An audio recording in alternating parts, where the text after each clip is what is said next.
Hey there, my dear friends.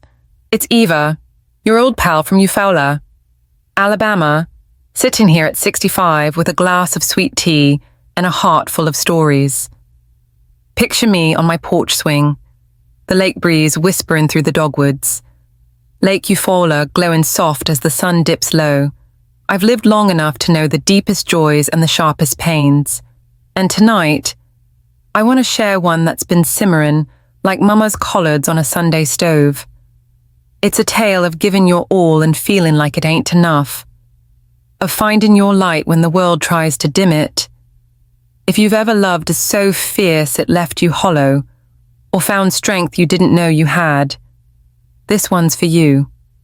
So, grab a quilt, settle in, and let's talk. Just us, about a journey from hurt to healing. It was a warm April evening in Eufaula, the kind where the air smells of jasmine and the crickets start their song before supper's done. I was in my son Caleb's kitchen, my hands still dusted with flour from the cornbread I'd baked that morning. The table was set with my mama's rose-patterned plates, the ones I'd brought over when I moved in to help keep their house running. A pot of collard greens simmered on the stove, and the scent of fried chicken, my grandmama's recipe, with a pinch of cayenne mingled with the soft twang of Willie Nelson's Blue Eyes, crying in the rain drifting from the radio. I'd spent the day running errands for a dinner I wasn't even supposed to be part of. Savannah, my daughter-in-law, had called last minute. Her voice all sugar and hurry. Clara May, Mama and Daddy are coming over, and the house needs to shine like a Sunday morning, she'd said. So I stayed, thinking I was doing what mothers do, holding things together for my boy. The dining room glowed with candlelight. The crystal glasses Caleb and Savannah got for their wedding, catching the flicker. Savannah's folks, all pressed linens and polished smiles, sat at the head of the table, sipping wine I'd fetched from the cellar under the stairs. Caleb was there, laughing a bit too loud. His tie loosened like he was trying to match their ease. I was clearing plates, my apron still tied from the kitchen, when Savannah's mama tilted her head, her eyes glinting with something between curiosity and scorn. "And you are, dear?" she asked. Like I'd wandered in off the street. Savannah didn't miss a beat. She tossed her hair, her laugh light as a bell, but sharp as a thorn. "Oh, that's Clara May. Our unofficial maid," she said, her voice dripping with charm. "Keeps the house running smooth as butter." The table burst into chuckles. Savannah's daddy slapping his knee. Her mama covering her mouth like it was the wittiest thing she'd ever heard. And Caleb, my Caleb, the boy I'd rocked through fevers and heartbreak, he laughed too. A soft, nervous sound that pierced me deeper than any knife. I stood there, a half-empty plate in my hands. The warmth of the kitchen faded into a chill that settled in my bones. My smile stayed, polite as always, but inside, it was like the floor had vanished, leaving me falling through a darkness I couldn't name. The laughter swirled around me, bright and careless, as I set the plate down, slow and quiet. "You'll enjoy," I said, my voice steady though my heart was crumbling like cornbread left too long in the pan. I slipped out of the room, their giggles trailing me down the hall like a shadow I couldn't shake. Not one of them, not Caleb. Not my own flesh and blood spoke up. Said, "That's my mama," or even glanced my way. I closed my bedroom door, sat on the edge of the bed I'd made that morning, and stared at the wall I'd painted years ago. A soft blue like the lake at dawn. And I knew, in that moment, something had to give. Let me take you back a bit, to how I ended up in that kitchen, in a house that was mine in name but never in spirit. If you'll stay with me, you'll see how a single night's hurt can spark a journey to find sunlight after the longest storm. I'm Clara May Jenkins, born and raised right here in Eufaula, where the lake sparkles like a promise and the dogwoods bloom like hope in spring. I wasn't always the woman sitting on this porch, nursing a glass of tea and a story. Back in the day, I was a bank teller, counting out dollar bills and dreaming of opening a little bakery, selling my peanut butter cookies and pecan pies at the Eufaula Harvest Festival. But life had other plans. My husband left when Caleb was 3, leaving me with a toddler, a stack of bills, and a heart that didn't know how to mend. I quit the bank, took night shifts cleaning offices, and spent my days raising Caleb, making sure he had shoes that fit and a lunchbox full of love. I never complained, not once. He was my light, my reason, his gap-toothed grin worth every sleepless night. I remember 1980 when Caleb was 8, and he wanted a red bicycle from the hardware store on Broad Street. I baked cookies for weeks, selling them at the festival. My hands sticky with dough, my heart full of his smile when he rode that bike home. Years later, when my mama passed, she left me a small insurance payout. I used every penny to buy a house for Caleb, a sturdy brick place near Lake Eufaula, with a porch swing and a view of the water. He'd just finished college, no job, no savings, and I wanted him to have a start. I signed the mortgage, my name, my credit, my down payment. I never asked for rent, never thought to. It was for my boy, for the life I'd dreamed he'd build. That house became my home too, in a way. I'd visit, cook Sunday suppers, hang curtains I'd sewn myself. When Caleb married Savannah, a real estate agent with a smile brighter than a summer day, I thought she'd fill that house with warmth, but Savannah had her own ideas, Instagram posts of yoga poses, brunches at the Coffee Bean on Randolph Avenue, a life polished to a shine. She'd call me when she needed help, saying things like, "Clara May, the house is a mess, and I've got clients coming." So, 6 months ago, I moved in, thinking I could ease their load, maybe be part of their world. I brought my mama's plates, my recipe box, and a heart full of hope. But hope, I learned, can be as fragile as a dogwood petal in a storm. Savannah was always rushing, her phone glued to her hand, posting pictures of her blessed life while I scrubbed her floors. "Don't move my candles. Clara May," she'd say. Her voice sweet but edged. "I've got a system." Caleb was no better, working late or sitting on the back porch with a Sweetwater IPA. His eyes on his phone. Not me. I'd ask, "How's work?" "Honey," and he'd mumble, "Fine, Mom." Like I was a guest who'd stayed too long. I kept cooking, kept cleaning, kept believing I could make it right, but every day chipped away at that faith, like water wearing down a stone. I thought of my mama, standing in her kitchen in the 70s, her apron dusted with flour. "Clara May," she'd say, "you can't make folks love you by giving till you're gone. Love starts with you." I didn't understand her then, but as I sat in that bedroom after Savannah's words, her voice came back, clear as the lake on a summer morning. I'd given Caleb everything, my time, my money, my dreams, and now I was the maid in the house I'd bought. The hurt wasn't just Savannah's laugh or her mama's smug nod. It was Caleb's silence, his chuckle, the way he let me fade without a word. I didn't sleep that night. I sat on the bed, my hands folded, staring at the blue wall, the paint I'd chosen when Caleb was still my boy. I thought of 1990 when I worked double shifts to pay his college tuition. My back aching, but my heart proud. I thought of the nights I'd cried alone in that house, waiting for a thank you that never came. And I thought of myself, Clara May, who'd once dreamed of a bakery, of a life that was more than dishes and dust. Something stirred in me. Not anger, not yet, but a spark, like the first light of dawn over Lake Eufaula, faint but growing. I got up at sunrise, made coffee like always, the Keurig humming, soft in the quiet. I fed the cat, a tabby Savannah called hers but never petted.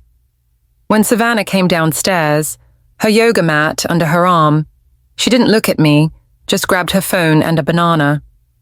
I stood by the counter, my hand steady, and waited. She glanced up, her brow furrowing. "What's wrong?" Clara May, she asked, like I was a puzzle she didn't have time for. I didn't answer. Not with words. I reached into my apron pocket, pulled out the house keys. Front door, back, garage, mailbox, and set him on the counter, the metal clinking soft against the granite. Good luck with the mortgage, darling, I said, my voice calm as a Sunday hymn. Her eyes widened.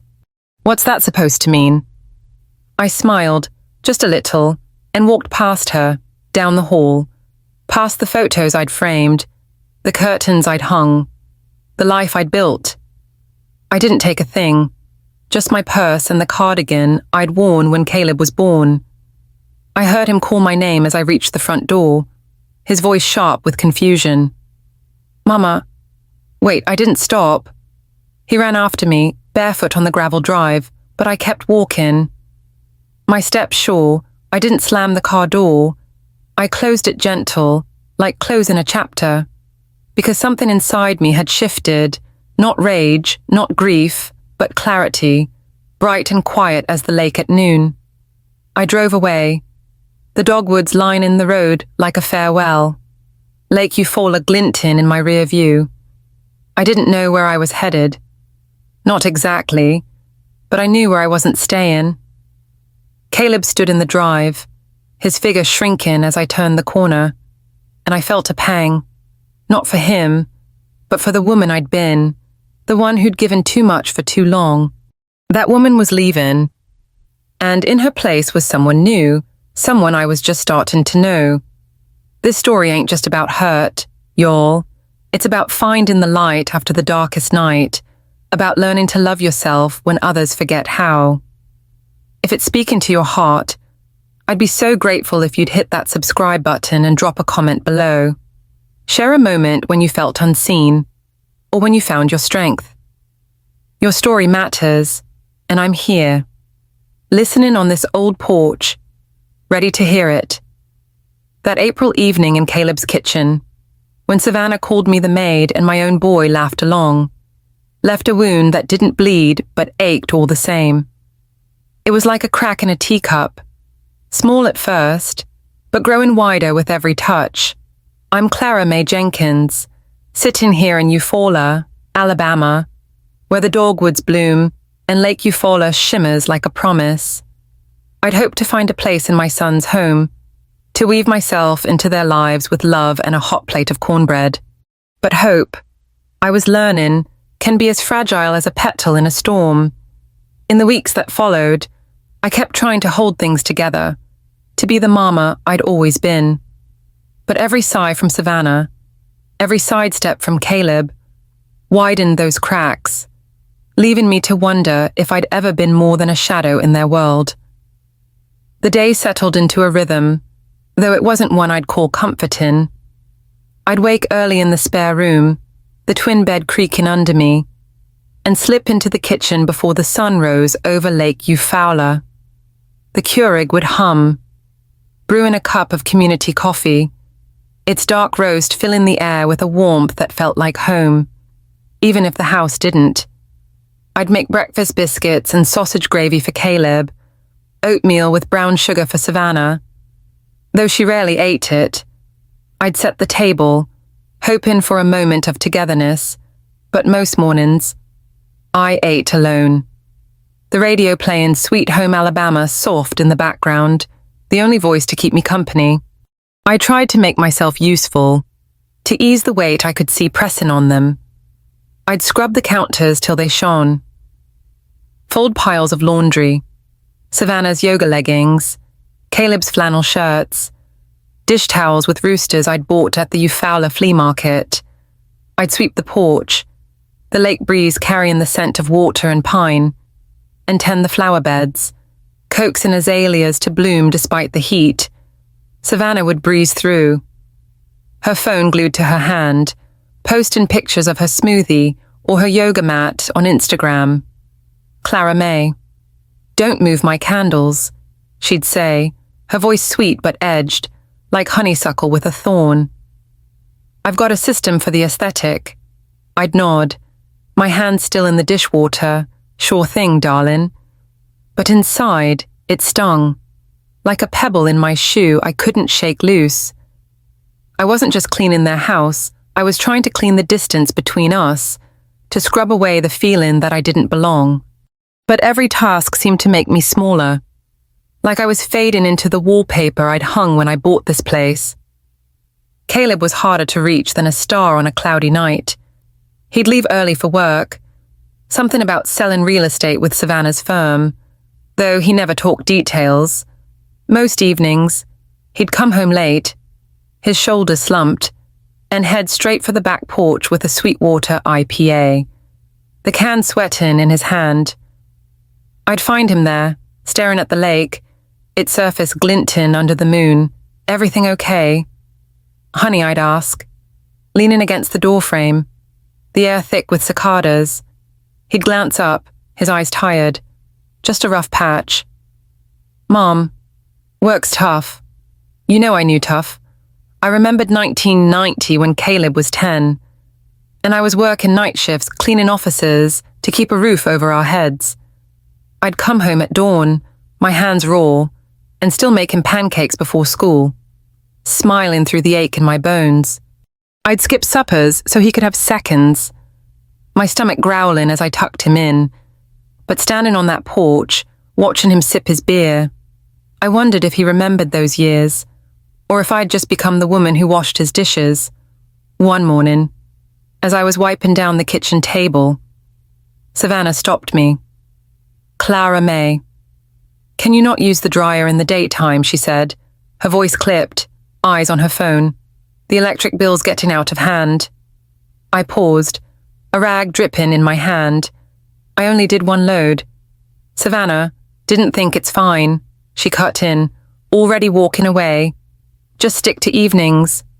Okay, I nodded, my throat tight. It wasn't the dryer. I knew. It was me, taking up space, breathing air that wasn't mine. I started noticing other things her sigh when I left a light on, the way she'd rearranged the pillows I'd fluffed, like my touch was out of place. On Instagram, she'd post pictures of the house, all polished floors and fresh flowers, captioned, #, blessed or home sweet home. I was never in those shots, never mentioned, like I was a ghost in her perfect world. I kept going, though, because I thought I could fix it. I'd make chicken and dumplings, Caleb's favorite, hoping he'd sit down long enough to talk. I'd leave notes on the fridge, suppers in the oven. Love y'all praying for a smile, a thank you, something. But the dumplings went cold. The notes went unread. One night, I overheard Savannah on the phone, laughing with a friend. Oh, Clara May's a godsend, she said, her voice all honey, like having a live-in housekeeper, but free. I stood in the hallway, my heart pounding, and felt like I'd been slapped, though no one saw. I thought of my mama, kneading dough in her kitchen back in the 70s, her apron tied tight. Clara May, she'd say, you can't make folks see you by giving till you're empty. You gotta shine your own light. I'd laugh then, young and sure I could love the world into loving me back. But now, her words echoed, sharp and true. As I stood in a house I'd bought but didn't belong to, the money was where it started to unravel. One evening, as I set out a plate of pecan pie, Caleb brought it up, his voice low. The boys already asleep upstairs. Savannah was out, probably at some yoga class she'd posted about. Mom, he said, not meeting my eyes. Things are tight right now. The mortgage, it's a lot. Could you help out? Just for a bit, I'd really appreciate it. I froze. A pie server in my hand. My savings were modest, built from years of scrimping as a bank teller, from saying no to new dresses so Caleb could have what he needed. But this was my boy, the one I'd gone hungry for. Of course, honey, I said, my voice softer than I felt. Just tell me what you all need. That week, I transferred half the mortgage payment through my Regions Bank app, my fingers hesitating over the screen. I told myself it was temporary, a hand up for my son and his wife. But the next month, Caleb asked again, his voice quieter, less like a request. And the month after, it wasn't even a question, just a look, an expectation, like I'd signed on to carry their load. I didn't protest, not out loud. I wanted to help, to be the mama who shows up. But deep down, I felt a line being crossed. Not by the dollars, but by the way they took 'em, like I owed it, like it was my place to keep their world spinning. I started seeing things I'd missed before. Savannah's new boots from Dillard's, shining under her yoga pants, though she'd sigh about tight budgets. Caleb's phone buzzing late at night, his quick swipe to hide the screen when I passed by with a load of laundry. And always, the tension in the air, like a summer storm waiting to break over the lake. I'd walk to the end of the street sometimes, where Lake Eufaula stretched out, its water calm but deep, and I'd pray for strength, for a sign, for something to show me I wasn't losing myself. One afternoon, I baked a batch of peanut butter cookies, hoping to coax a smile from Caleb. I set him out on the counter, their warm scent filling the kitchen. Savannah came home, her phone in one hand, a Starbucks cup in the other. She glanced at the cookies, her nose wrinkling. "Clara May, we're trying to cut back on sugar," she said, setting her cup down. "Maybe next time." "Make something lighter," I nodded, my hands clasped tight. "I'll keep that in mind." But as she walked away, I stood there, the cookies cooling, the kitchen clock ticking too loud. I wasn't just cooking for them, I was trying to cook up a family, to bake the love I'd always given. But it wasn't landing, not the way I'd hoped. I thought of 1985 when Caleb was 5, and I'd make him cookies after a bad day at school. His little hands reaching for 'em, his grin lighting up my world. Now, he barely looked at me. And Savannah saw me as a nuisance, not a mother. I started writing at night, in an old spiral notebook I'd found in a drawer. I'd sit at the kitchen table, the house quiet, and pour out what I couldn't say aloud. I wrote about the hurt of Savannah's words, the sting of Caleb's silence, the way I'd wait for a thank you that never came. I wrote about the house, how I'd chosen every paint color, every light fixture, thinking it'd be a home for us all. And I wrote about myself, Clara May, who'd once dreamed of a bakery, of a life that wasn't just dishes and dust. The words were like a prayer, a way to hold on to the woman I was losing. One evening, as I washed supper dishes, the lake outside turning silver under the moon, I overheard Savannah again, her voice carrying from the living room. "Clara May's a blessing," she said to someone on the phone, her tone all charm, like having a housekeeper who don't charge a dime. I stopped, the sponge dripping in my hand, and felt that crack in my heart widen. I wasn't angry, not yet, but I felt something stirring, like the first ripple on Lake Eufaula before a storm, a whisper that I couldn't keep living like this. I dried my hands, looked out at the water, and knew the time was coming when I'd have to choose stay and fade, or walk away and find my light. There's a kind of hurt that doesn't holler or weep. It's quiet, like the way dusk settles over Lake Eufaula, stealing the light before you even notice. That's what I felt in those last days at Caleb's house. As Savannah's sharp words and Caleb's silences carved deeper into my heart. I'm Clara May Jenkins, just a woman from Eufaula, Alabama, who thought love could mend any rift. But love, I was learning, can't fill a cup that's already cracked. It was a secret, hidden in an old tin box, that finally broke me open not with anger, but with a clarity as bright and sharp as sunlight on the lake. This is the part of my story where I found a truth I never expected, and it gave me the strength to walk away.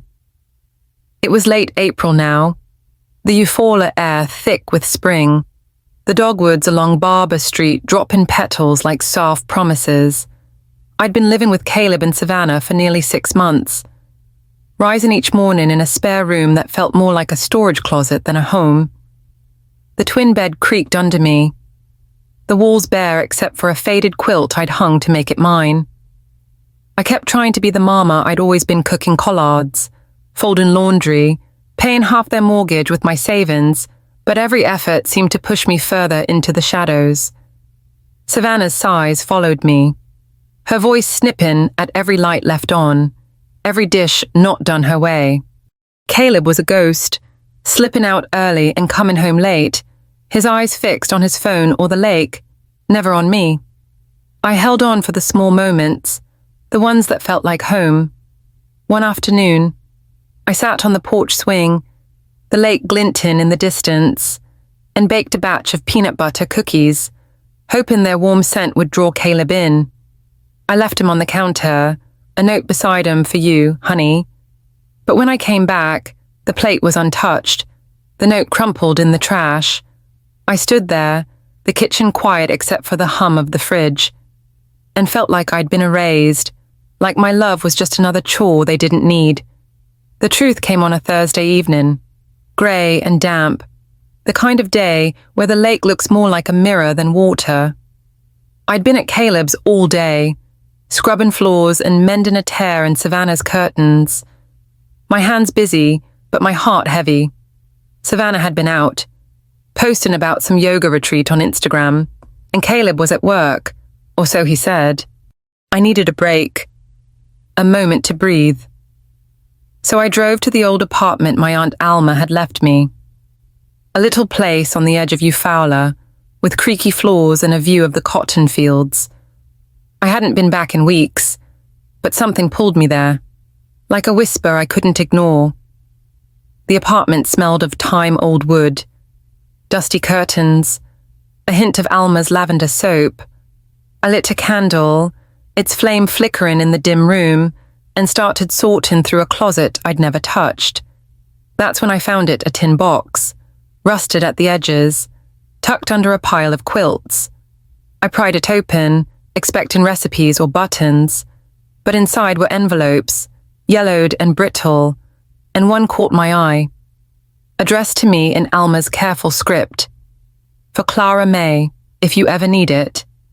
It read, dated 1995, 5 years before she passed. My hands trembled as I unfolded the letter, its pages crinkling like dry leaves. Alma's words were steady, but heavy. If you're reading this, I'm gone, and I'm sorry I never told you. There was a mistake at Eufaula General, the night Caleb was born. I was a nurse then, and I saw it a room switch, a mix-up with the tags. By the time I raised a fuss, the babies were home. I prayed I was wrong. But years later, I found proof. Your boy ain't yours. Clara May. His name's Samuel Carter, and he's out there. Tucked inside was a photo of a newborn, not Caleb, and hospital forms, including a DNA test Alma had done in secret. My real son, Samuel, had been raised by another family, just miles away. I sank to the floor, the letter slipping from my hands, the candlelight dancing on the walls. My breath came short, like I'd been dunked in the lake's cold depths.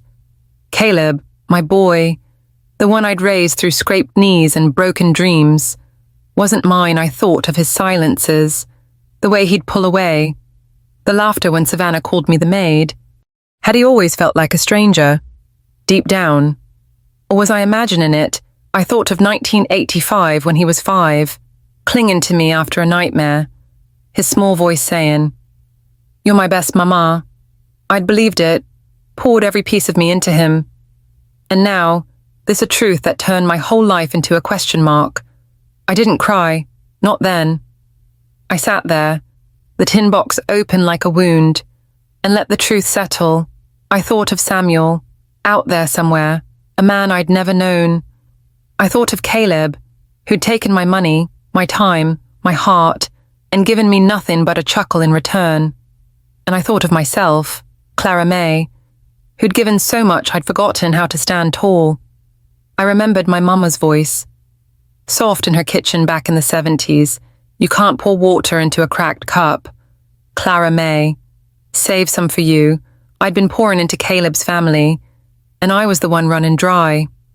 The next morning, I drove back to Caleb's, the lake shining like a mirror under the dawn.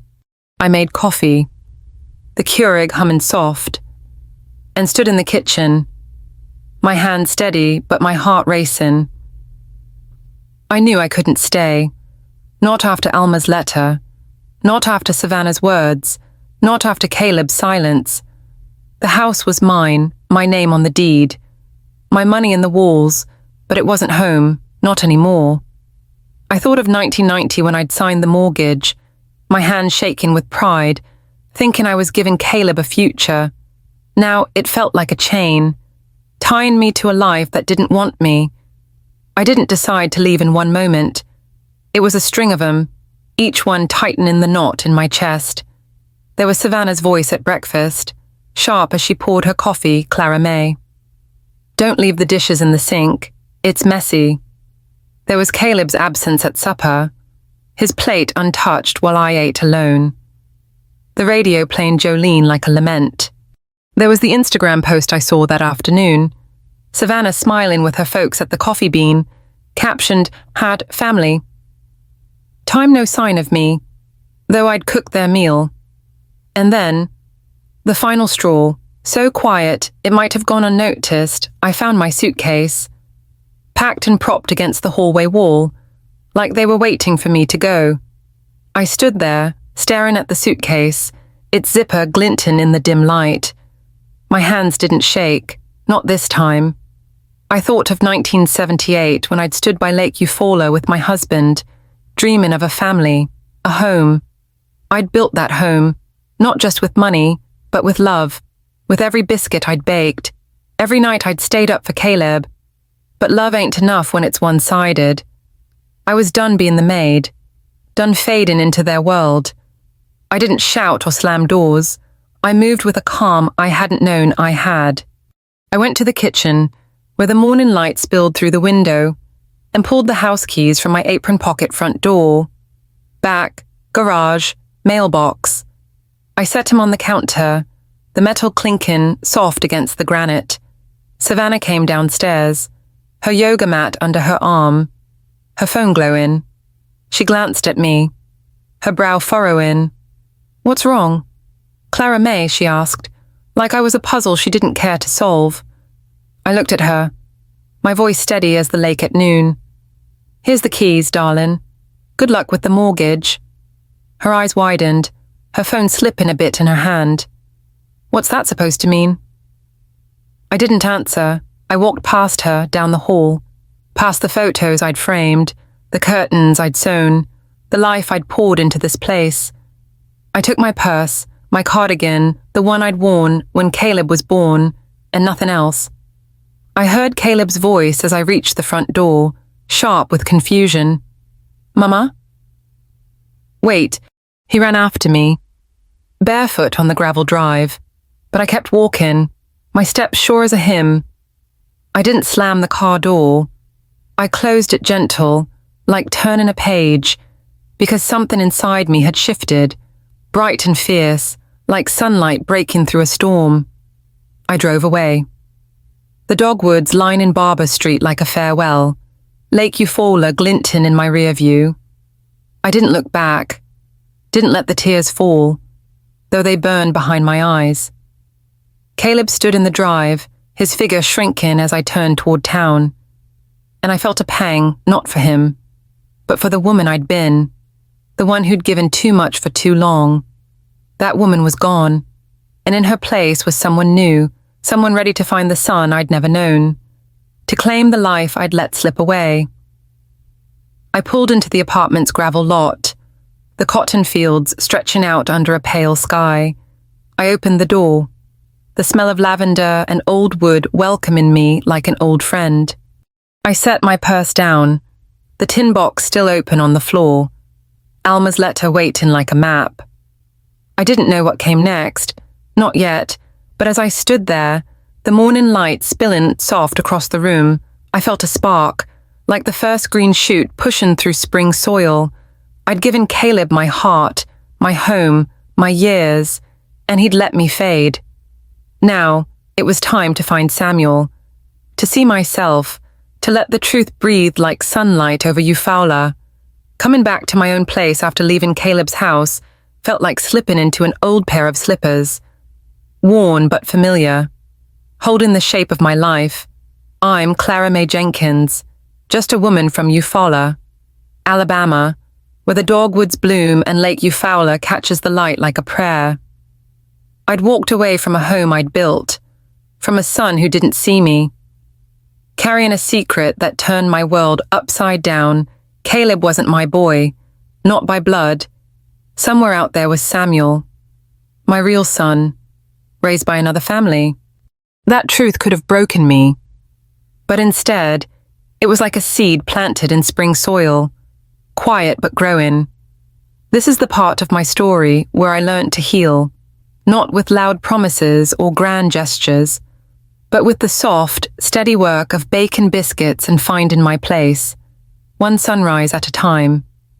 It was early May now, the Eufaula air warm and sweet, the azaleas along Barber Street bursting into pink and red. I'd settled back into the apartment my Aunt Alma left me. A little place on the edge of town with creaky oak floors and a porch overlooking the cotton fields.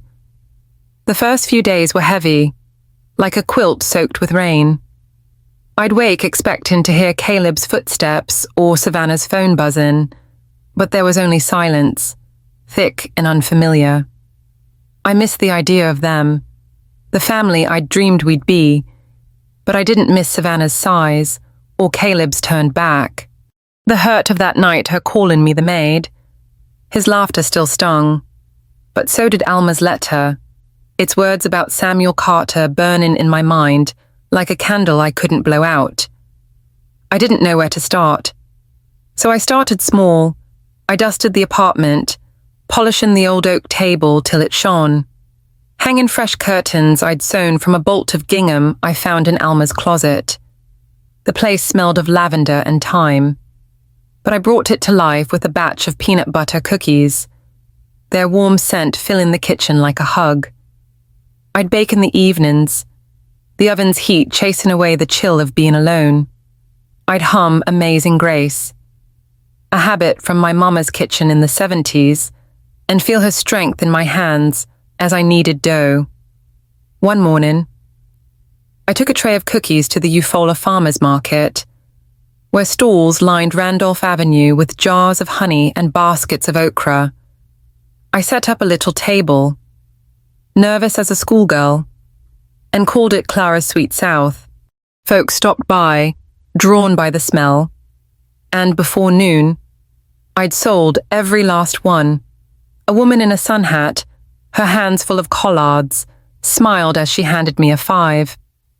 "These taste like my granny's," she said. "You got a gift? Clara Mae." I blushed, tucking the bill into my apron, and felt something stir, like a dogwood bud open into the sun. I'd forgotten what it felt like to be seen, not as a mama or a housekeeper, but as me. I needed more than my kitchen to heal, though I'd spent too long alone, letting Caleb's family measure my worth. So I looked for connection, something to root me. I found it at First Baptist Church, where a flyer on the bulletin board advertised a baking group. The first meeting was on a Tuesday afternoon, the fellowship hall smelling of coffee and vanilla. I walked in with a tin of pecan sandies, my stomach fluttering. A woman with a grey braid and a warm smile waved me over. "You must be Clara Mae," she said, patting a chair. "I'm Ruth. Grab a seat, honey." We baked and talked, our hands dusty with flour, our stories spilling out like batter. Ruth, a widow who'd lost her husband to cancer, told me about her garden, how tending roses kept her going. Another woman, Miss Ellie, showed me how to braid dough for a challah loaf. Her fingers nimble despite arthritis. I shared a bit of my story, not the whole thing. Just enough. I've been living for others so long, I said, shaping a biscuit. I forgot how to live for me. Ruth nodded, her eyes kind. "You're more than Caleb's mama. Clara Mae, You're you, and that's plenty." Her words landed soft, like petals on the lake, and I carried him home, feeling lighter than I had in years. I started going to the baking group every week, bringing pies or cornbread, laughing with women who saw me, not my chores. I opened an Etsy shop for my bacon, calling it Clara's Sweet South, and posted pictures of my cookies and cakes, my hands shaking as I typed. Orders trickled in: a birthday cake for a gal in Dothan, a dozen biscuits for a church supper in Montgomery. Each one felt like a stitch in a quilt, mending the holes in my heart. I didn't forget Caleb or Savannah. Though their world was slipping away from me, I didn't call, didn't text, didn't want to be pulled back into their storm. But Eufaula's a small town, and whispers find their way. One day, scrolling through Facebook Marketplace on my old laptop, I saw Savannah's post, "Gently used sectional sofa. $100 must pick up." I recognized the cushions, the ones I'd fluffed 100 times. A week later, another post, "Designer dresses. Size 6 best offer." I pictured her Dillard's boots, the ones she'd worn while complaining about bills, and wondered what else they were selling. I saw Caleb once, by chance, at the Walmart on South Eufaula Avenue. I was in the bacon aisle, reaching for a bag of flour, when I spotted him by the canned goods. He was thinner, his flannel shirt wrinkled, his cart holding off-brand cereal and frozen dinners. No sign of the steaks he used to grill. His eyes scanned prices, his shoulders hunched like he was carrying the lake itself. For a moment, I wanted to walk over, to ask how he was holding up, to offer a hug. But then I remembered Savannah's laugh, Caleb's chuckle, the suitcase they'd packed for me. I stayed behind a display of cake mixes, watching him shuffle to the checkout, and let him go. The secret about Samuel was a weight I carried, quiet but constant. I'd read Alma's letter a dozen times, tracing the words about the hospital mix-up, the photo of a newborn with a name I didn't know. I found Carter's Books, a little shop on North Eufaula Avenue, its windows warm with golden light. I didn't go in, not at first. I'd park across the street, near the old courthouse, and watch. Samuel Sam, they called him, was there. A man about Caleb's age, with a kind smile and glasses that slipped down his nose.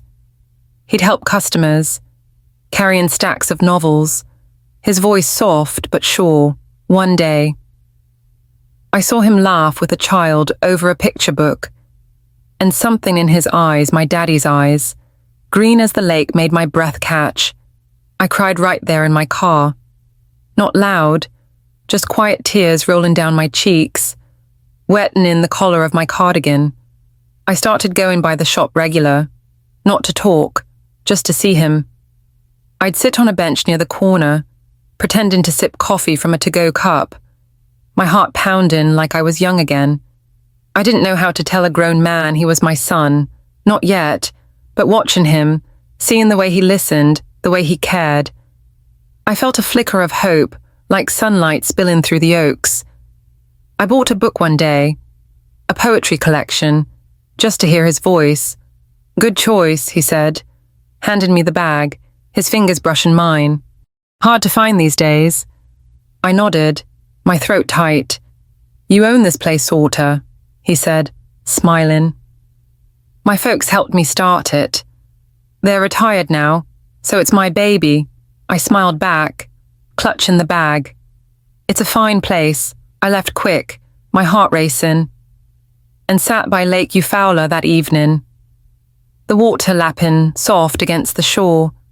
I thought of 1980 when I'd pushed Caleb on the swings at Cheney Park, his laughter filling the air. I'd thought he was mine, and I'd loved him with everything I had. Now, knowing Sam was out there, I wondered what I'd missed, what I could still find. I kept baking, kept showing up to the baking group, kept watching Sam from afar. One night, I cooked myself a real supper: fried okra, cornbread, a slice of ham, and set the table with Alma's old plates. the ones with the bluebell pattern. I lit a candle, its flame steady, and ate slow, savouring each bite. The apartment was warm, the cotton fields outside glowing under the moon. I thought of my mama, her hands kneading dough in the 70s, saying, "Clara May, you're enough, just as you are." I was starting to believe her, to see myself not as Caleb's mama or Savannah's help, but as Clara May, a woman with dreams worth chasing. The cracks in Caleb's world were widening, I knew. Savannah's posts were fewer, her smile tighter. Caleb's tired eyes at Walmart told a story of debt and drift, but I wasn't ready to step back in. Not yet. I had my own path to walk, one that led through bacon and books, through the quiet strength of a town that held me close. I didn't know what lay ahead, whether I'd find the courage to speak to Sam, whether Caleb would ever see me. But as I stood on my porch, the lake shining like a mirror, I felt a peace settling in, like the first warm day after a long Alabama winter. I was healing, not all at once, but steady, like a garden coming back to life. There's a kind of strength that don't shout or strut. It's quiet, like the way Lake Eufaula holds the sunrise, steady and sure, no matter the storm that came before. I'm Clara May Jenkins, just a woman from Eufaula, Alabama, who's learned that healing ain't just about mending your own heart, it's about facing the folks who broke it and deciding what to carry forward. I'd found my light again, baking cookies and stitching a new life in the soft embrace of this town. But the past don't stay buried, not when it's tied to the people you've loved most. This is the part of my story where I stood face to face with Caleb and Savannah, not to erase the hurt, but to draw a line in the sand, to forgive with my eyes wide open, and to ready my heart for the sun I'd yet to claim. It was mid-May now, the Eufaula air, warm with the promise of summer. The dogwoods on Barber Street, scattering petals like confetti in the breeze. I'd been living in Aunt Alma's old apartment for a month, its oak floors and lavender scent a comfort after leaving Caleb's house. My days were full baking for the farmers' market, laughing with Ruth and the gals at First Baptist's baking group, selling pies on my Etsy shop, Clara's Sweet South. I'd even started visiting Carter's books, watching Samuel Carter, my real son, from a distance, his kind smile stirring a hope I wasn't ready to name. But Caleb and Savannah were never far from my thoughts. Their world was crumbling sofa for sale on Facebook Marketplace, Caleb's tired eyes at Walmart, and I knew, sooner or later, they'd come knocking. It happened on a Tuesday evening, the sky pink over Lake Eufaula, the crickets just starting their song.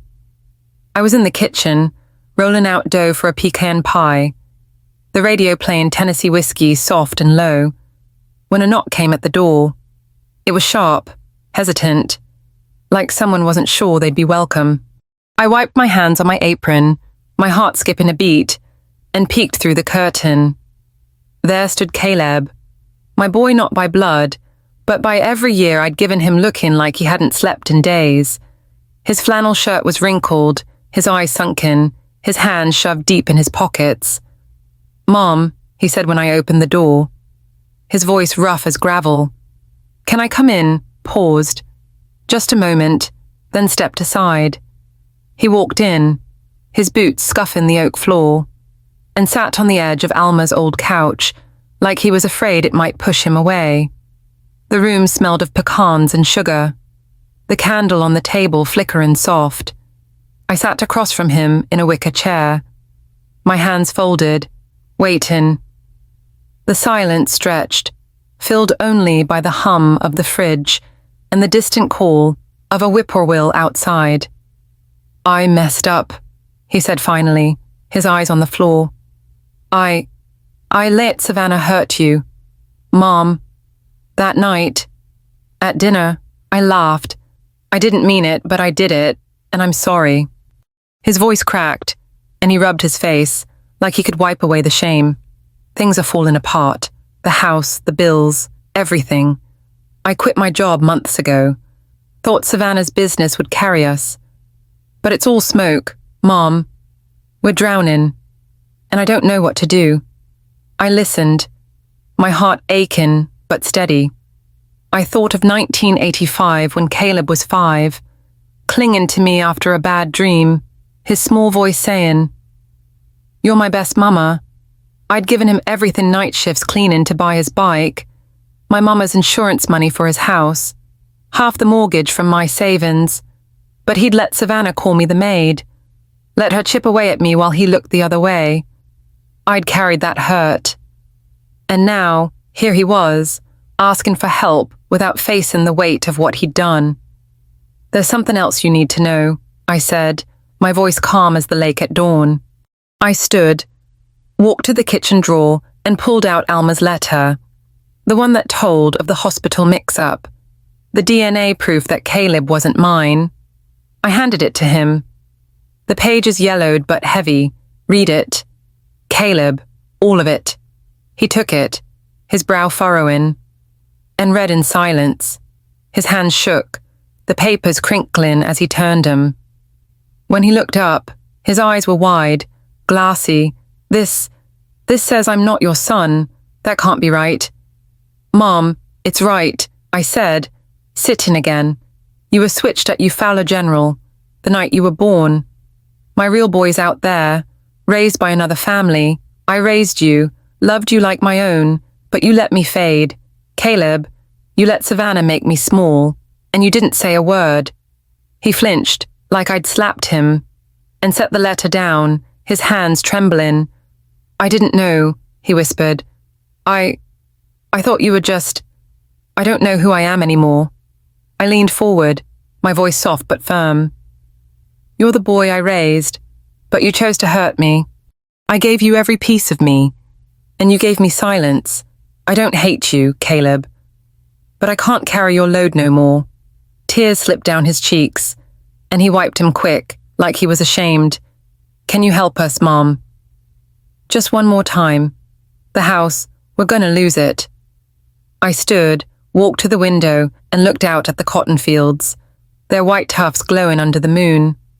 I thought of my mama, kneading dough in the 70s, saying, "Love don't mean giving till you're gone, Clara May." I turned back to Caleb, my heart steady. "Not today," I said. "I'm not saying never. But you've got to stand on your own. You and Savannah built this mess, and I won't be your maid to clean it up." He nodded, slow, like the words were sinking in. "I'm sorry," he said, his voice barely a whisper. "I didn't see you. Mom, I should have. I didn't hug him, didn't rush to forgive." I just nodded, letting his words sit between us like a stone in the lake, rippling out. He stood, his shoulders sagging, and left, the door clicking soft behind him. I sat in the quiet, the candle still burning, and felt a weight lift, not all at once, but enough to breathe deeper. A few days later, another knock came, lighter this time. I opened the door to find Savannah, standing on my porch in a faded Target blouse, her hair pulled back, no makeup to hide the lines under her eyes. She looked different, smaller, not the polished gal from Instagram. "Clara May," she said, her voice wavering. "Can we talk?" I let her in. And she sat on the couch, her hands twisting in her lap. The room smelled of fresh cornbread, cooling on the counter. I sat across from her, waiting. She took a breath, like she was gathering more courage. "I owe you an apology," she said, her eyes on the floor. "I was awful calling you that at dinner. I was trying to impress my folks, to seem like I had it all together, but I was drowning. Clara May. I lost my job last year, and all I had was Instagram, pretending we were fine. I saw you, always so strong, cooking, holding things together, and I was jealous. I'm sorry." Her words surprised me, not because they were kind, but because they were true. I saw her then, not just the woman who'd laughed at me, but a young gal lost in her own storm.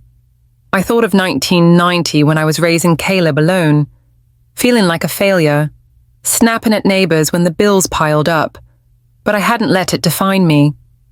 And I wouldn't let Savannah's mistakes define her.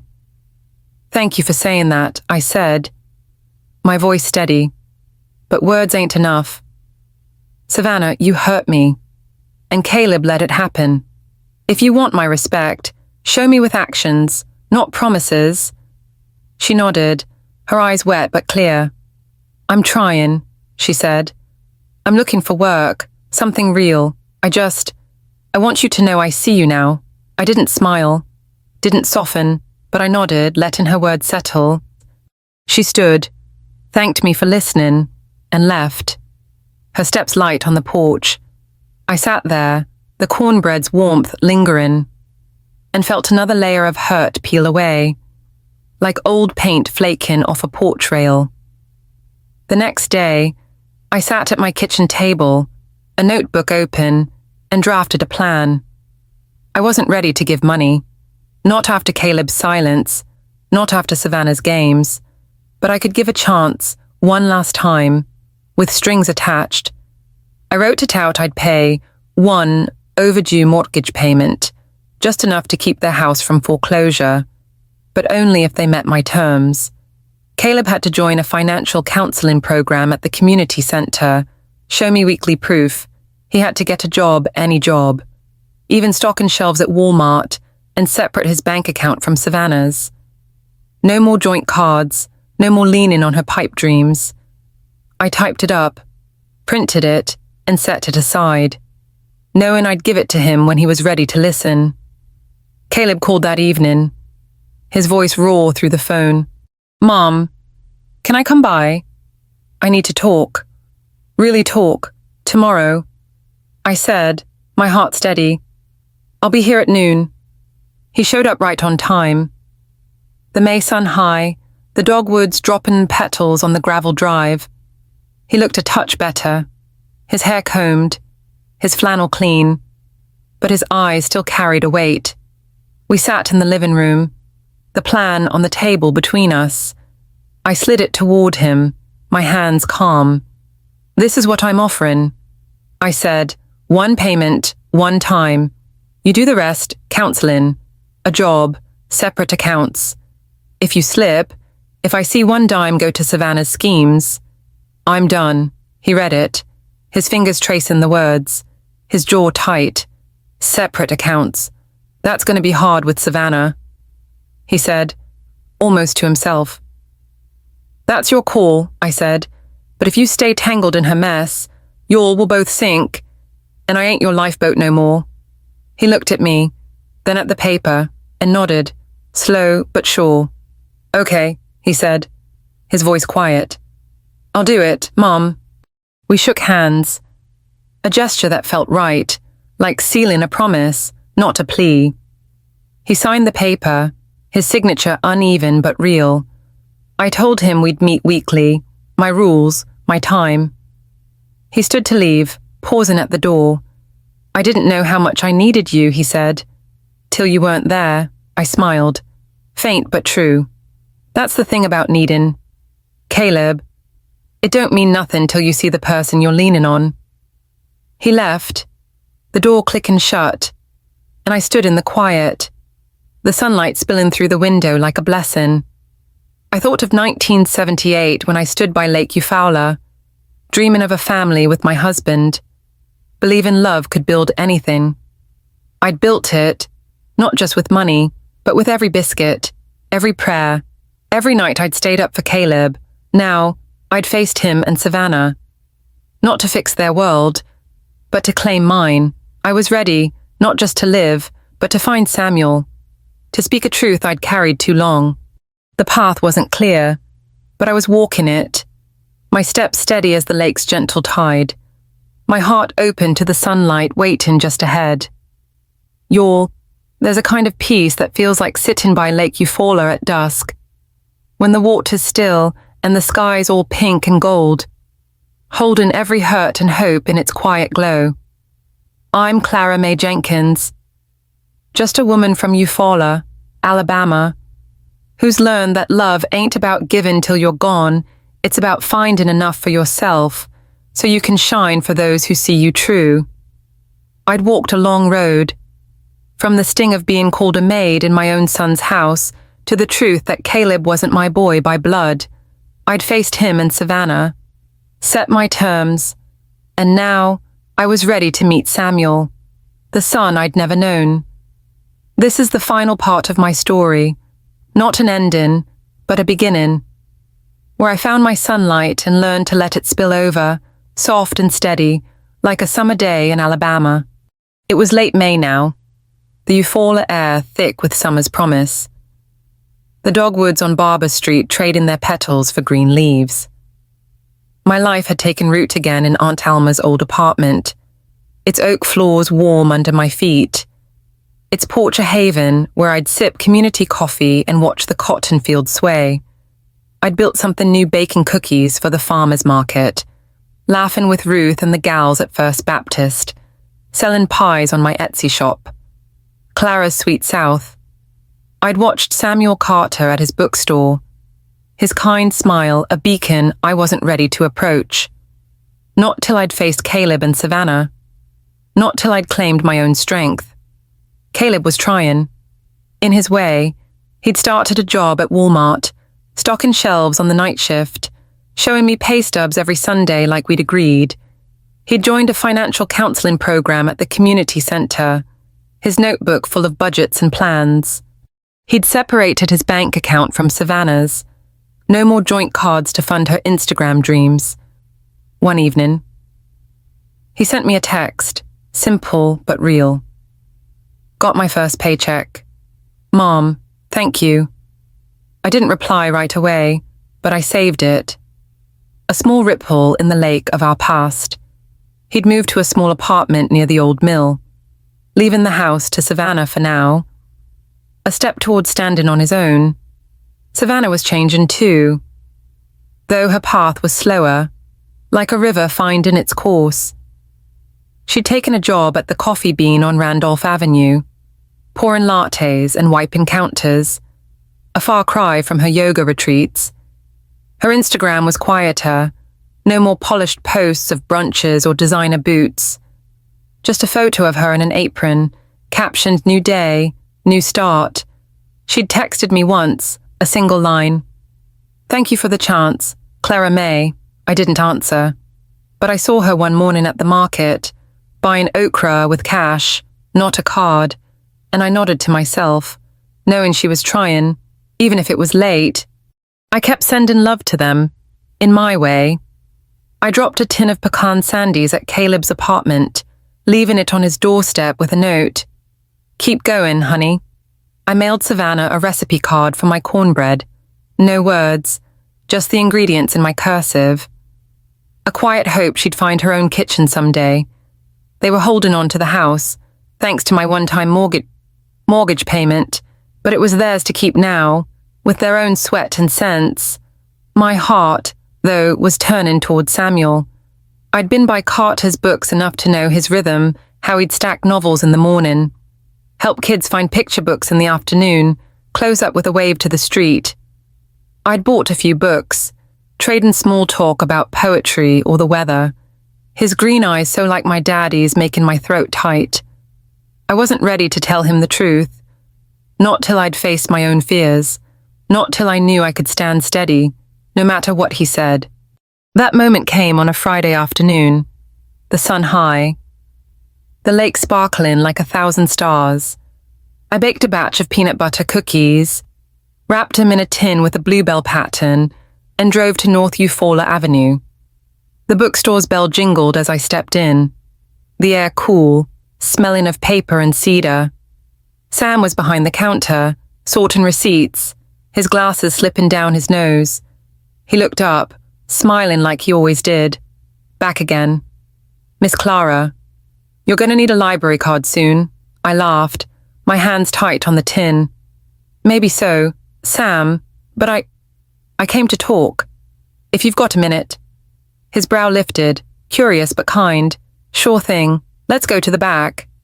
He led me to a small room, a kettle on the counter, a worn couch under a window. We sat, the tin between us, the light soft through the glass. I took a breath, my heart pounding like a drum. I've been coming here for a reason, I said, my voice wavering. It ain't just the books. He leaned forward, waiting, his eyes steady. I reached into my purse, pulled out Alma's letter, the hospital forms, the DNA proof, and set him on the table, my hands shaking. What's this, he asked, his voice cautious. Something that'll change everything, I said. 35 years ago, at EVA'S General, there was a mistake. 2 babies got switched at birth.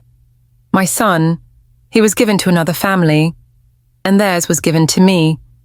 He went still, his eyes searching mine.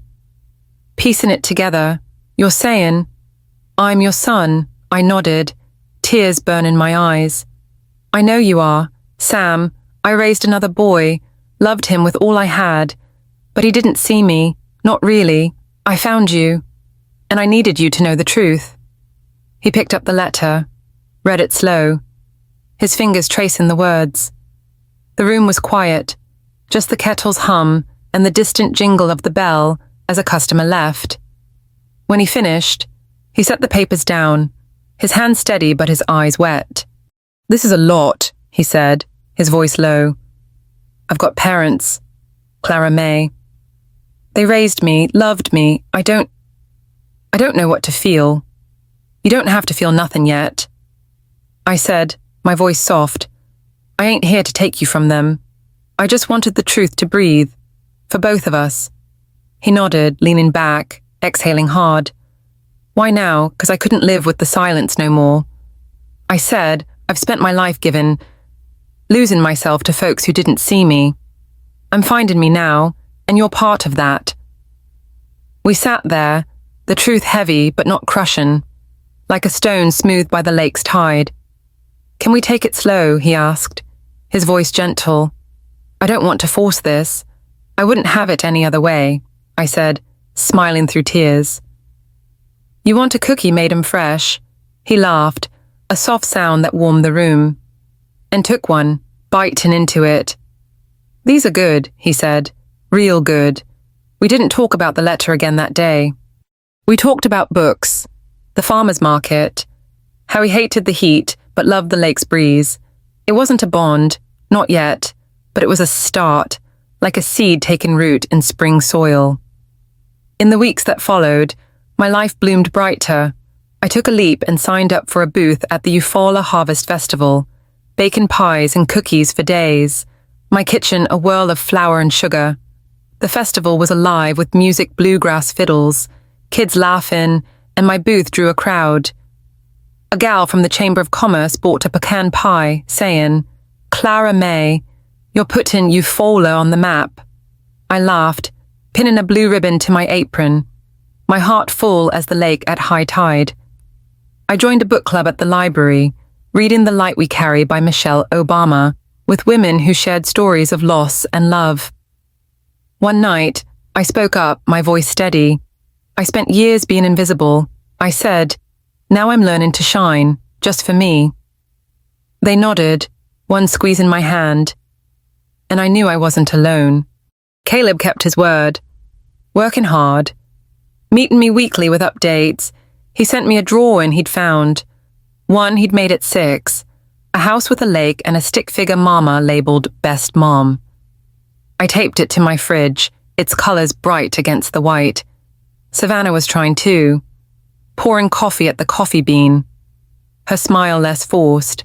They were keeping the house, living simpler, no more Dillard's boots or Instagram brags. Sam and I met again, always easy coffee at his shop, a walk by the lake, talking about everything but the truth.